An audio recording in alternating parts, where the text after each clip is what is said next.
Well, good morning, everyone. I'm meteorologist Taylor Stephenson here with 13 News Now and our daily show, The Weather Desk, where we talk about today's top weather headlines. It doesn't have to be just here where we're based in southeastern Virginia and northeastern North Carolina. It can be across each state, across the country, and a lot of times we go across the world for some of the biggest weather headlines. There's a lot to get to today, so we're going to jump right in and talk about what I'm looking for and looking at for the Weather Desk today. A lot of snowy conditions here in the United States for the Midwest, some places in the Northeast and the Pacific Northwest. We're going to talk about the big snow impacts that we've seen over the past few days and how that may impact some travel today for the New Year's Eve and New Year's Day holidays. Also, I am tracking a different side of the extreme weather, heavy rainfall in parts of the Middle East, plus an earthquake overseas in Asia. Talking about those impacts, plus I am watching for what could be another story to help give back for those victims of Hurricane Helene, as the Hurricane Helene recovery efforts still continue even a year and almost a half post Hurricane Helene. Also, here in Hampton Roads, I'm going to give you your local forecast and a look at your New Year's Eve and New Year's Day outlooks here on the Weather Desk. So for those who may be staying here in southeastern Virginia, northeastern North Carolina, if you're joining us from somewhere else and you're heading here to celebrate your holidays, I have all those details about how you should dress, what the temperatures will be like, and the sky conditions in my full forecast closer to the end of this show. There's a cold front that's sweeping across the eastern portions of the U.S. and it's clashing with unseasonably warm air. The result is a string of brutal winter storms, and today they're pummeling portions of the Northeast. Amy Kiley reports on how it's impacting holiday travelers. This is kind of the last hurrah for folks that haven't left already to return home. Many post-holiday travelers face weather delays and dangers today. Storms spawning along a cold front are affecting tens of millions of people. Much of the Northeast is dealing with severe snow and ice storms. The ice is our main concern. I know temps are supposed to warm up. Ground temps are still cold. In the Midwest today, forecasters warn blizzards are the concern. They say snow could meet winds up to 60 miles per hour in some areas. The FAA says Chicago O'Hare Airport had a ground stop yesterday. Oh, shoot! Utilities report more than 100,000 recent power outages in the region. In Iowa, 14 vehicle crash just ahead of my vehicle that's being cleaned up now. Zero visibility. Some communities, like this one in Illinois, are recovering from tornado damage. Meanwhile, FlightAware reports about 10,000 U.S. flight delays and 800 cancellations yesterday. That follows another rough day for some passengers Saturday. I just want to make it home to my own bed tonight. Going with the flow, wherever the wind takes me. In places across the country, the upside of the winter weather is the joy it's bringing children on holiday breaks. We're trying to find a good area to do a snowball fight. I'm Amy Kiley reporting. And we are still tracking some snow through the Midwest and portions of the Northeast, as Amy Kiley said, at the moment. So let's take a look at some of the snow we are seeing here in portions of the Midwest. And you can see anywhere from Cleveland up through Toronto into Canada, and then back into Chicago, where I am tracking some of that snow on the backside of this low pressure system. Now, the funny part about this is that this low pressure system is connected to the cold front. It's going to impact Hampton Roads later on today, and I'll show you the connection in just a moment. But you can see that snow continues to go through Saginaw, through Detroit, and then again into portions of extreme southern Canada, and even Buffalo, New York, just about to get some of that snowfall now. Now, going up into the Northeast, you can see it's a mixed bag of precipitation, anything from cold rain to snow, even some sleet in those purple areas, and even freezing rain possible in the, sleet in the pink areas, freezing rain possible in those purple areas. And this is ongoing through Maine into Vermont and New Hampshire, and that cold rain for portions of southern New York and western portions of Connecticut and Massachusetts. So let's take a look at what I'm seeing here in terms of storm reports. Majority of the storm reports are either wind or they are snow reports. So we're going to take it up into the Midwest, and I'm going to show you all these reports. And one thing I can do is actually get a look at how many reports we've seen here over the past 24 hours. And you can see the number of reports here, 206 since just this time yesterday. By type, there are 4 freezing rain reports. There are 57 non-thunderstorm wind gust reports and 145 snow reports. So let's go ahead and look at some of the reports that I'm seeing here across our area, and we'll zoom into some of the bigger cities. Let's go to Minneapolis and see what they're reporting here from those wintry weather conditions. In the county of Ramsey, there was 7 inches of snow as of 6 a.m. local time today, so very heavy snowfall. We're going to take it over into portions of Green Bay, and that's going to be there here around Highway 43, I-43, and right near the heart of Green Bay. We saw that area saw about 4 inches of snow as of 6 o'clock, and it was still snowing by the time that report was put in at 6 a.m. Continuing into Michigan, we're going to go to the northern sides of Michigan. Let's go here just south of one of the Great Lakes. And this looks like a wind report. And this says a 9 thunderstorm wind gust there at the Capitol's Cherry Capital Airport. So there's a wind gust of up to 43 miles per hour. So blowing snow in some portions of this area. We're going to take it over into the Northeast, where we also did see some ongoing snow. We're going to start in those places where we have seen snow here in Maine, around I-95. Around 1 inch of snow as of 6:30 this morning, around 1 inch of snow and sleet before switching over to freezing rain, and picked up about 1 inch of snow there in portions of western Maine. Now, here are some different reports that usually get during the winter time. Here is a report of ice accumulation. So those little icicles show that we do have ice accumulation in those areas up to about 1/2 inch. That's pretty significant ice, and that can be significantly troublesome when it comes to travel across the area. Now, we are talking about even more snow out west. So winter storms are leaving behind dangerous conditions on those roads. This video from the Iowa State Patrol captured whiteout conditions in Hamilton County as of yesterday, as we get into that winter storm that was sweeping across that same area of the region. Now, troopers say they were responding to a 14-car crash along I-35.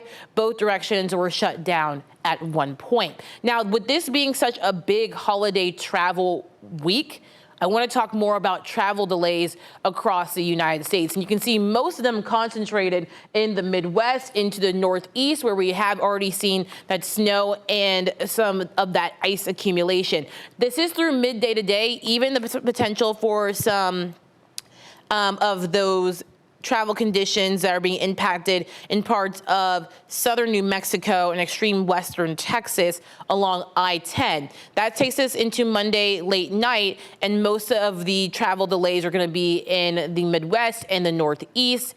Early Tuesday morning, some of those conditions still sticking around I-90 and I-95, but most of the rest of the lower 48 seems to be good outside of I-75 there in central and western Florida. Through midday on Tuesday, same deal. Very minimal impacts across the U.S. You get into late Tuesday, and those impacts continue to be okay. So good news is that today seems to be like the messiest day of the next few days across the U.S., but it also shows that we have increased some of our snow depth for portions of the Northeast, the Midwest, and into the Pacific Northwest. So you can see here snow depth across the area for portions of Vermont, New Hampshire, Maine, we're seeing snow depth as high as about 18 inches. Same for as you get into the Midwest, even higher totals there along the Canada and U.S. border, up to about 2 feet or more of snow. And same for portions of the higher elevations of the Rocky Mountains and heading into the Northwest and portions of the West Coast, including California, where we are seeing those higher elevations getting up to about a foot to 2 feet of snow. Now, speaking of the West Coast and the mountains over there, as a winter storm moved on and the sun came out, many people in California headed up to the Sierra to play in some fresh winter snow. Connor McGill reports. After several feet of snow blanketed the Sierra this week, families are wasting no time getting outside to enjoy it. Kids were seen throwing snowballs, building snowmen, and racing down hills on sleds in Nyack as visitors filled the popular snow play area just off the I-80. It's really fun. It's also really cold. For Santiago and his family, the goal was simple: find a good spot and have some fun in the snow. We're trying to find a good area to do a snowball fight. Other families say the trip brought back good memories, making this weekend even more special. We came when I was a little girl. I remember that. And while the snow created plenty of fun, it also came with a few slips and falls along the way. We slipped, and we hit ourselves kind of hard. It was kind of fun. But it was really fun. Getting here, however, took some patience. Caltrans lifted chain restrictions around 12:15 this afternoon after working around the clock to clear the roads. Even with clear highways, traffic remained slow along the I-80 for most of the day. It was like 2 hours in just a little piece with all the traffic and the stopping. Drone 13 captured long backups in Blue Canyon.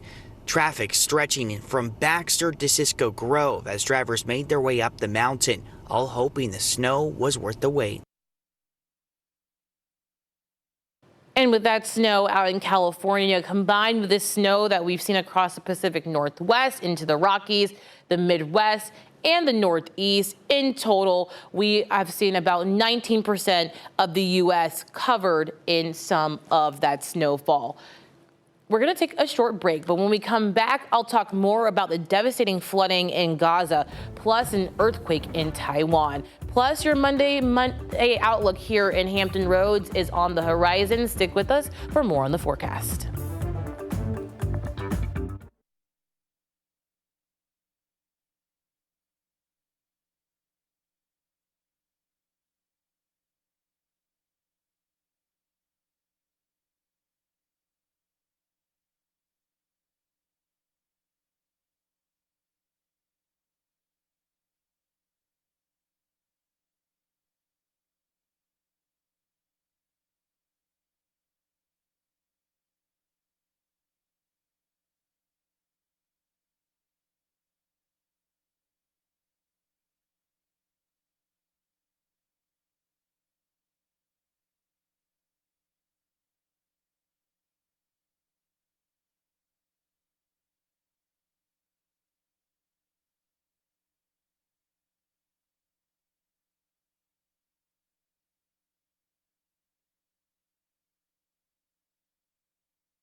Well, welcome back to the Weather Desk, everyone. I'm meteorologist Taylor Stephenson. We're going to switch over from snow to heavy rainfall. Over the weekend, heavy rain came down in parts of Gaza. This video shows the water just sitting on top of the ground.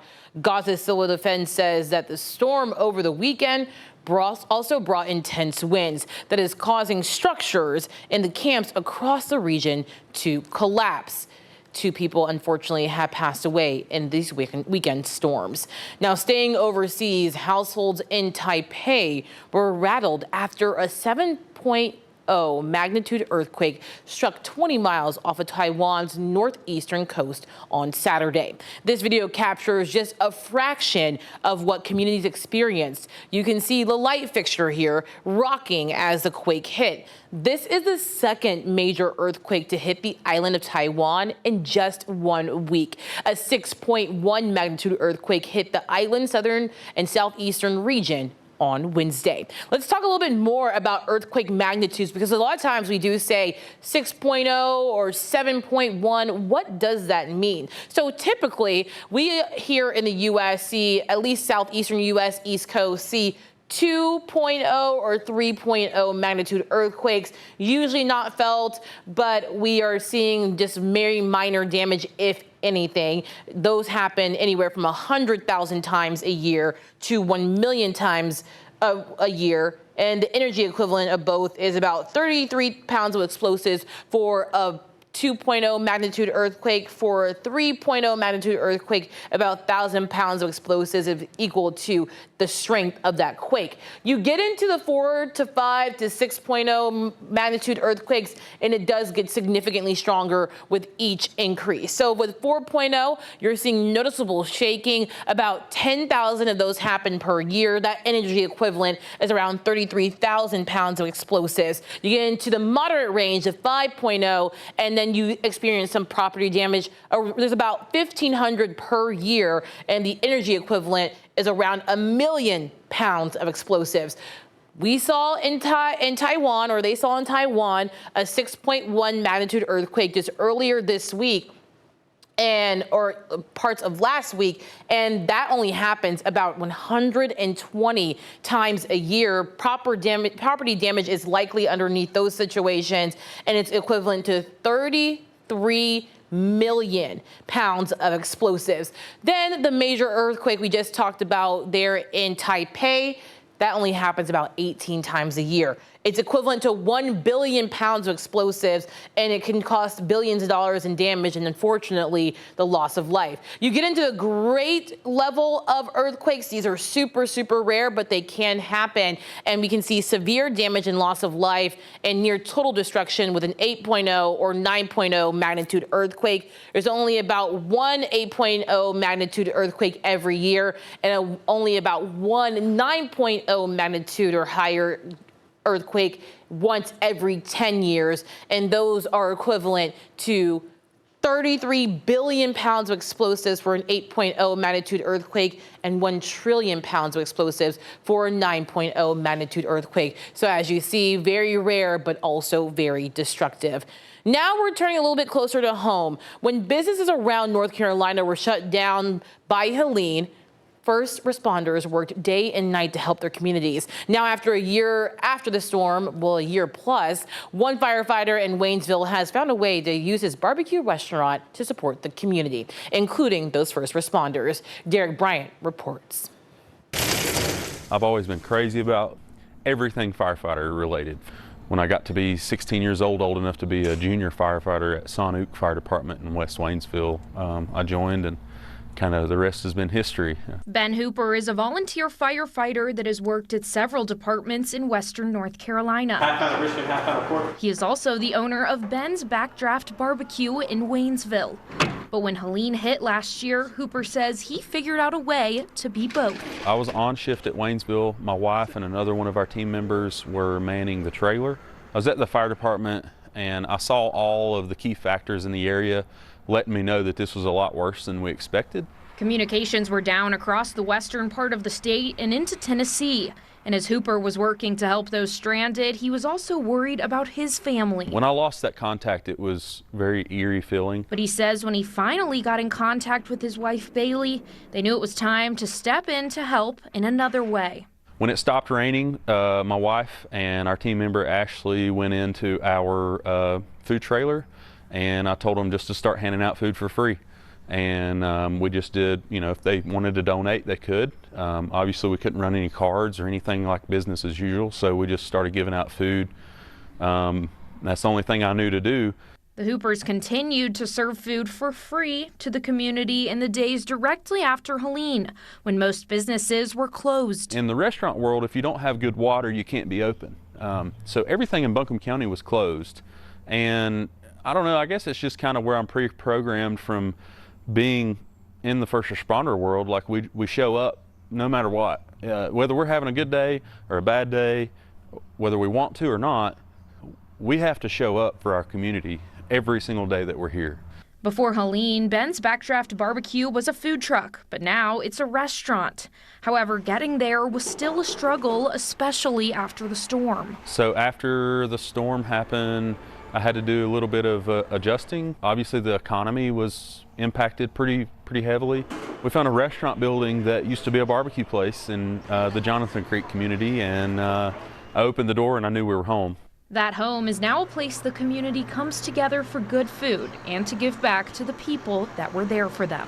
I feel like a lot of the people that we helped during the storm have paid us back by coming and visiting our restaurant on Jonathan Creek.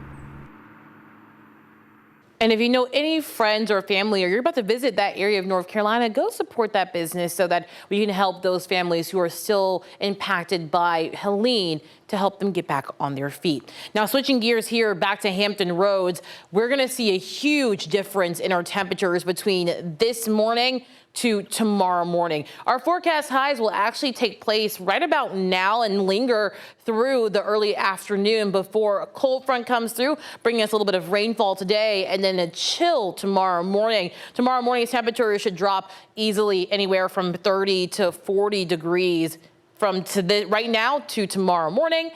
But you add on the fact that we have gusty winds tomorrow as well, and it's going to feel more like the teens and 20s walking out the door. Here's a look from your Thompson Creek Windows Company sky view, looking into the Virginia Beach ocean front and what's going on in the Atlantic. You can see that it's a pretty nice start to the morning.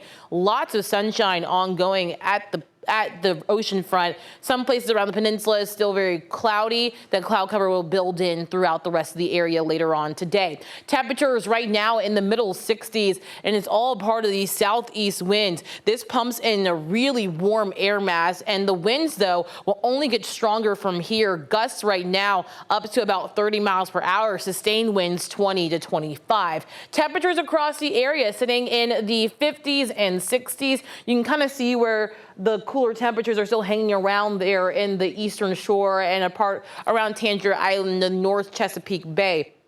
Temperatures on the south side, lower to middle 60s, same as you head into northeastern North Carolina. So a really pleasant, very last Monday of December and last Monday of the year, and it's all a part of this warm front. You can see it kind of flashing at us right here, the red front, and it moved north, and that brought in some of that warmer air. We're dry now, but here comes our cold front right now draped through Roanoke, Virginia. That's going to continue to push through parts of central Virginia over the next hour or so and into our area later on this afternoon. You can see the cloud cover starting to build into the peninsulas now. That will become more widespread over the course of the next couple of hours. It also is breezy for those who do have to be on the water today for your jobs. Just know that we do have small craft advisories in effect for the Bay and the Atlantic that last until 3 p.m. That is then taken over by a gale warning in both areas as those winds start to gust up to about 35 knots. Cloud cover widespread by noon. You can also see the rain starting to develop around noon as well, around our I-95 corridor. That's going to continue to push into the east. We're not talking a widespread heavy downpour, just maybe some scattered showers. We may have some areas that may get a little bit more heavy rainfall than others, but this is not going to be a washout by any means, and the rain will be quickly moving. So right around 2 o'clock, the rain's going to be over the heart of Hampton Roads in northeastern North Carolina, also impacting portions of the eastern shore. But you take another couple of hours showers, and the cold front, which is right around where we have the rainfall, well out to sea. We're seeing much clearer conditions, but the north winds then take over, because remember, right now we're underneath south winds pulling in that warmer air. Those northwest winds will pull in that cooler, drier air, so expect a huge drop between noon today and the evening time. Temperatures around 5 p.m. in the upper 40s to the middle 50s. By about 9 o'clock, those temperatures continue to drop off into the middle 30s to the lower 40s. Now, here's a snapshot of what it's going to feel like tomorrow morning around 7 a.m. because we have winds still gusting up to about 25 to 30 miles per hour. You also have a blast of cold air, feeling more the teens inland and lower 20s as you head closer to the coast. So you need to bundle up for tomorrow, especially because it really won't get much better after the morning time. Temperatures starting off near freezing here around the coast. Inland, we're going to be in those middle to upper 20s. By the afternoon, highs will climb to the lower 40s, which is around 10 to 15 degrees below normal, and feeling more like freezing in these blue colors during the afternoon. That's your feels like temperature. So a very, very cold day tomorrow before the last day of the year. And speaking of the last day of the year, for those who have been wanting to know what your New Year's Eve forecast looks like, it's going to be one of those times where you're going to want to bundle up. Good news is we're not dealing with any rainfall in the area, no snowfall. So fireworks shows, if you're going to be attending those, all of that should be fine. No concerns there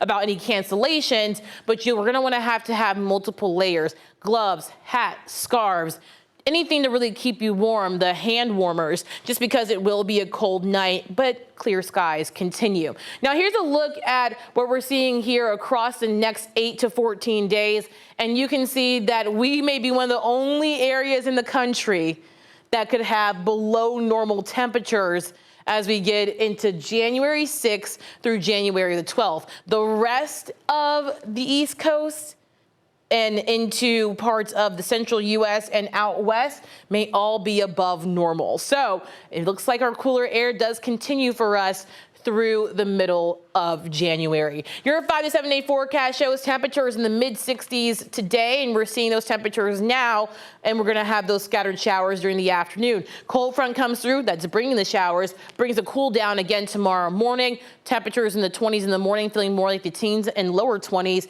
Highs at best in the lower 40s, feeling more like freezing. We're going to stay in the upper 40s through New Year's Eve and New Year's Day, but overnight, New Year's Eve and New Year's Day morning, we're going to see temperatures dropping off into the 30s and 40s. By Friday, temperatures continue to be in the upper 40s. We'll stay in the upper 40s through Saturday with our next chance of rain. And by Sunday, yet another cool down is possible with highs at best in the mid 40s. Remember, you can always get the latest forecast and plus breaking news and traffic wherever you go with the 13 News Now mobile app. Just scan the QR code on your screen and download it for free today.